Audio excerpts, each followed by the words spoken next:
அனைவருக்கும் வணக்கம். இன்றைக்கி நம்ம 10th தமிழ் புக்கிலேருந்து ஒரு ரிவிஷன் மாதிரி பார்ப்போம். இது எல்லா எக்ஸாம்னு கேட்கக்கூடியதாக இம்பார்ட்டண்ட் பாயிண்ட்ஸை மட்டும் பார்ப்போம். ஃபஸ்ட்டு லெசனில் அன்னை மொழியேன்னு இருக்குது. அன்னை மொழியே இதை எழுதினவர் பாவலரேறு பெருஞ்சித்திரனார். அன்னை மொழின்ற கவிதை எழுதினவர் பாவலரேறு பெருஞ்சித்திரனார். இது கனிச்சாறுன்னு ஒன்று எதிர்ப்பாங்க. அந்த தொகுப்புலேருந்து இது நமக்கு கொடுத்துருப்பாங்க. அந்த லெசன் அன்னை மொழியே அழகாக அந்த செந்தமிழேன்னு ஆரம்பித்து முடிகிற மாதிரி கனிச்சாறுன்ற லெசன்லேருந்து கொடுத்துருப்பாங்க. அடுத்தது முக்கியமான பாயிண்ட்ஸ்ன்னு பார்த்தா ஒரு பாக்ஸ் கொஷின் வேறு கொடுத்துருக்காங்க பாருங்கள். சாகும்போதும் தமிழ் படித்து சாக வேண்டும், எந்தன் சாம்பலும் தமிழ் மணந்து வேக வேண்டும் அப்படின்னு சொன்னவர் க சச்சிதானந்தன். இது கூட கேட்க வாய்ப்பு இருக்குது. அப்புறம் நூல்வெளின்னு இருக்கு இல்லையா, அதில் பாவலரேறு பெருஞ்சித்திரனாரோட கனிச்சாறு அந்த தொகுதியிலேருந்து எடுத்திருக்காங்க அந்த பாட்டு. அப்புறம் அவர் 3 இதழ்கள் வாயிலாக தமிழ் உணர்வை ஊட்டினார். தென்மொழி, தமிழ்ச்சிட்டு, தமிழ் நிலம்னு ஒன்று இருக்கும். இது 3 இதழ்கள் மூலிமா தமிழ் உணர்வை பரப்பினார் பெருஞ்சித்திரனார். இந்த பெருஞ்சித்திரனாரோட இயற்பெயர் துரைமாணிக்கம். கேட்க வாய்ப்பு இருக்குது. அப்புறம் அவர் எழுதின நூல்கள் பார்த்தோன்னா உலகியல் 100, பாவிய கொத்து, நூறாசிரியம், கனிச்சாறு, என் சுவை என்பது, மகபுகவஞ்சி, இதெல்லாம் பள்ளி பறவைகள். இதெல்லாம் அவர் எழுதினிய நூல்கள். உலகியல் 100, பாவிய கொத்து, நூறாசிரியம், கனிச்சாறு, என் சுவை என்பது, மகபுகவஞ்சி, பள்ளி பறவைகள், இதெல்லாம் ஒரு பெருஞ்சித்திரனார் எழுதிய நூல்கள். அப்புறம் திருக்குறள் மெய்ப்பொருள் உரை தமிழுக்கு கருவூலமாய் அமைந்தது. இவரோட நூல்கள் நாட்டுடைமையாக்கப்பட்டுள்ளன. இதெல்லாம் பெருஞ்சித்திரனாரை பற்றி தெரிஞ்சிக்க வேண்டியது. அடுத்தது தமிழ் சொல்வளம். தமிழ் சொல்வளம் தேவநேய பாவானார் எழுதியிருக்கிறாங்க. இதில் அந்த செடி கொடிகளோட அடிவகைகள், அதோட தண்டு பகுதி, அதெல்லாம் பற்றி பொருள் கொடுக்குற மாதிரி இருக்கும். இப்போ என்னென்னா, தாவரத்தோட அடிப்பகுதி எப்படி இதெல்லாம் சொல்லுவாங்க அப்படின்னு பார்த்திங்கன்னா, நெல், கேழ்வரகு அதோட அடியை தாள்னு சொல்லுவாங்க. கீரை, வாழையை தண்டுன்னு சொல்லுவாங்க. நெட்டி, மிளகாய் செடி இதோட அடி வகையை கோல்னு சொல்லுவாங்க. குத்துச்செடி, புதர் இதோட அடியை தூருன்னு சொல்லுவாங்க. அப்புறம் பார்த்தோன்னா கம்பு, சோளம் இதை தட்டு அல்லது தட்டைன்னு சொல்லுவாங்க. கரும்போட அடி கழின்னு சொல்லுவாங்க. மூங்கிலின் அடி கழைன்னு சொல்லுவாங்க. புளி, வேம்பு இதோட அடின்னு தான் சொல்லுவாங்க. இதெல்லாம் தாவரத்தோட அடி வகைகள். கிளை பிரிவுகள் எப்படி தாவரத்துலேருந்து அடியிலேருந்து எப்படி பிரிஞ்சு சொல்லுது, அது ஒவ்வொன்றுக்கும் ஒவ்வொரு பேர் இருக்குது. கவை அப்படிங்கிறது அடி மரத்திலிருந்து பிரியும் மாபெரும் கிளை தான் கவைன்னு சொல்லுவாங்க. அடுத்தது கவையோட பிரிவு தான் கொம்பு அல்லது கொப்புன்னு சொல்லுவாங்க. அடுத்து கொம்போட பிரிவு கிளை.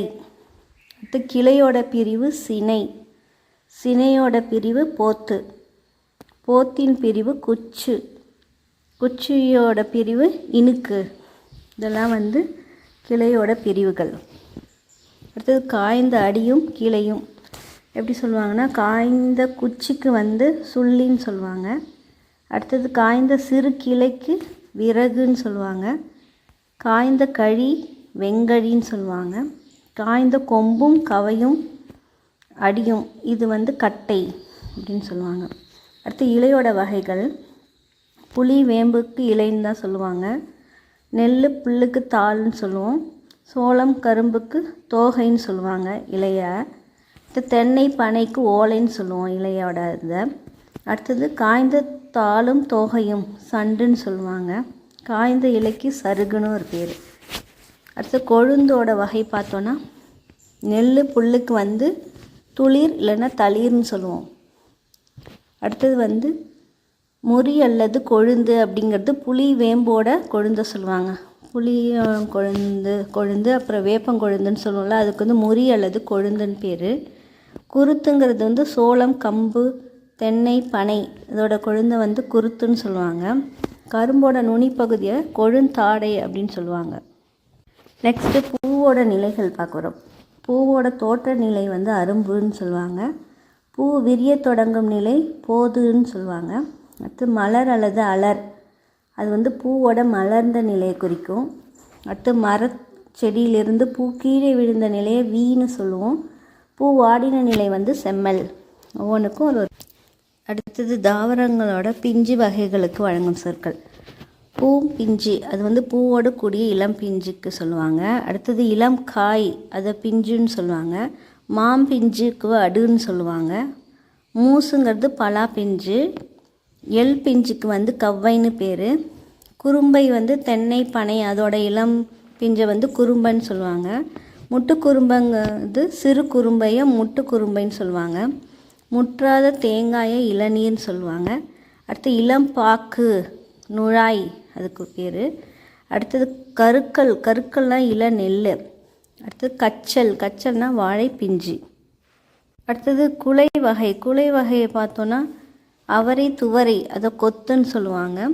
அடுத்தது கொடி முந்திரி, இதுக்கு குலைன்னு சொல்லுவோம். வாழை குலைக்கு தாருன்னு சொல்லுவோம். கேழ்வரகு சோளம், இதுக்கு வந்து கதிர்னு சொல்லுவாங்க. அடுத்தது நெல் திணை, இதுக்கு வந்து அழகு அல்லது குரல் அப்படி சொல்லுவாங்க. வாழைத்தாற்றோட பகுதி தான் சீப்புன்னு சொல்லுவோம். அடுத்து கெட்டுப்போன காய்கனி வகைகள் பார்த்தோன்னா நுனியில் சுருங்கிய காய்க்கு சூம்பல் அப்படின்னு சொல்லுவாங்க. சுருங்கிய பழம் வந்து சிவியல் சொல்லுவாங்க. புழு பூச்சி அரித்த காய் அல்லது கனி, புழு பூச்சி அரித்தது காய் கனிக்கு வந்து சொத்தன்னு சொல்லுவோம். சூட்டினால் பழுத்த பழம் பிஞ்சு வந்து வெம்பல்னு சொல்லுவாங்க. வெம்பி போயிடுச்சு சூட்டினால் அப்படிம்பாங்க. குழு குளுத்த பழம் வந்து அழியல். அடுத்தது குழு குளுத்து நாரிய பழம் அல்லது காய்க்கு வந்து அழுகல்னு சொல்லுவோம். பதராய் போன மிளகாய்க்கு வந்து சொண்டு அப்படின்னு சொல்லுவாங்க. அடுத்து கோட்டான் காய் அல்லது கூகைக்காய் அப்படின்னா கோட்டான் உட்கார்ந்ததால் கெட்டு காய் தான் கோட்டான் காய் அல்லது கூகைக்காய்ன்னு சொல்லுவாங்க. அடுத்தது தேரை அமர்ந்ததனால் கெட்ட காய் வந்து தேரைக்காய்ன்னு சொல்லுவாங்க. தேரை அமர்ந்ததால் கெட்ட தேங்காய்க்கு வந்து அள்ளிக்காய் சொல்லுவாங்க. தென்னையில் கெட்ட காய்க்கு ஒல்லிக்காய் அப்படின்னு சொல்லுவாங்க. பழத்தோலோட வகைகளில் வந்து மிக மெல்லியதுக்கு தொலின்னு பேர். திண்ணமாக இருந்துச்சுன்னா தோல், அதுக்கு தோல் தான் பேர். தோடுங்கிறது வன்மையாக இருக்கும். மிக வன்மையாக இருந்தால் அது பேர் ஓடு. சுரையோட ஓடு வந்து குடுக்கைன்னு சொல்லுவாங்க. சுரக்கான்னு சொல்லுவாங்க. சுரையோட ஓடு வந்து குடுக்கைன்னு சொல்லுவாங்க. தேங்காய் நெற்றோட மேற்பகுதிக்கு மட்டைன்னு சொல்லுவோம். அடுத்து நெல் கம்பு, அதுக்கு வந்து உமின்னு சொல்லுவோம் அதோட மூடியை. அடுத்து கொம்மை அப்படிங்கிறது வரகு, கேழ்வரகோட உமி தான் கொம்மைன்னு சொல்லுவாங்க. இந்த மணி வகைன்னு பார்த்தா தானியங்களுக்கு வழங்கணும்னா இப்போ நெல் புல் கம்பு இதுக்கெலாம் வந்து கூலம் சொல்லுவாங்க மணி வகை. அடுத்தது அவரை உளுந்து, அதுக்கு வந்து பயறுன்னு சொல்லுவோம். வேர்க்கடலை கொண்டைக்கடலைக்கு கடலைன்னு சொல்லுவோம். கத்தரி மிளகாய்க்கு வந்து விதைன்னு சொல்லுவோம், அதோட வித்தை. புளி அப்புறம் காஞ்சிரை, அதாவது நச்சு மரம்னு சொல்லுவாங்க, அதோட வித்தை வந்து காழுன்னு சொல்லுவாங்க. வேம்பு ஆமணுக்கு, இதோட வித்து வந்து முத்துன்னு சொல்லுவாங்க. மா பனை, அதுக்கு வந்து கொட்டைன்னு சொல்லுவாங்க. அடுத்தது தென்னையோட வித்து வந்து தேங்காய். முதிரைங்கிறது அவரை துவரை, இதோட பயிர் தான் முதிரை அப்படின்னு சொல்லுவாங்க. அப்புறம் இள பயிர் வகைகளை பார்த்தோன்னா நெல் கத்தரி, இதோட இளநிலையை வந்து நாற்றுன்னு சொல்லுவோம். மா புளி வாழை, இதுக்கு கன்றுன்னு சொல்லுவோம். வாழையோட இளநிலை வந்து குருத்துன்னு சொல்லுவோம். தென்னையோட இளநிலை வந்து பிள்ளைன்னு சொல்லுவோம், தென்னம்பிள்ளைன்னு. குட்டின்னு வந்து விழாவோட இளநிலையை சொல்லுவாங்க. விளாம்பழம் இல்லை, அதோட இளநிலை வந்து குட்டின்னு சொல்லுவாங்க. மடலி அல்லது வடலி அப்படிங்கிறது பனையோட இளநிலை. பைங்கூழ் அப்படிங்கிறது நெல் சோளத்தோட பசும் பயிர் தான் வந்து பைங்கூழ் அப்படின்னு சொல்லுவாங்க.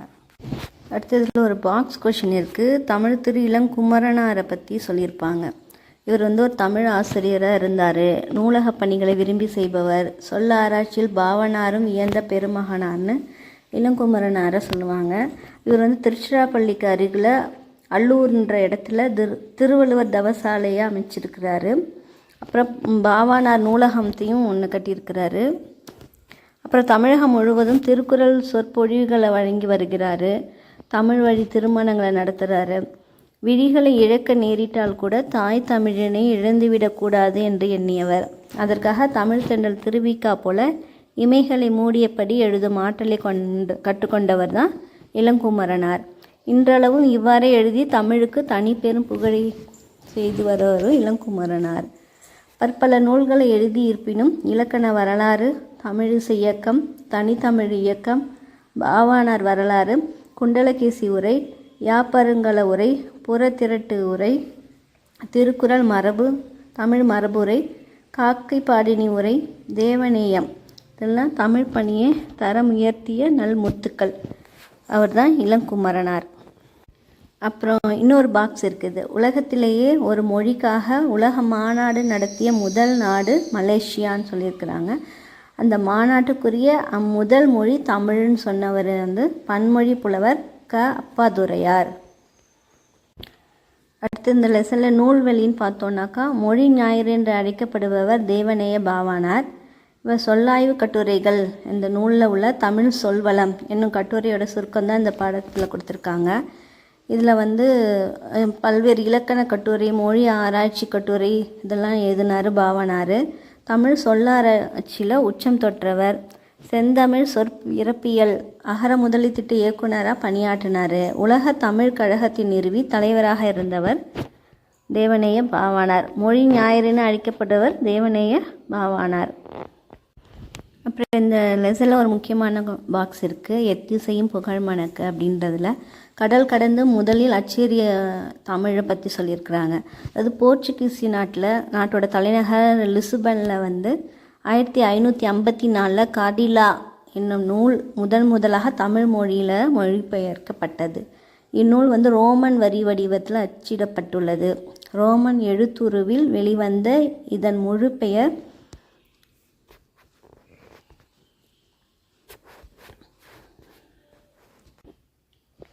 கார்டிலா டி லிங்கு தமிழ் இ போர்ச்சுகீஸ்.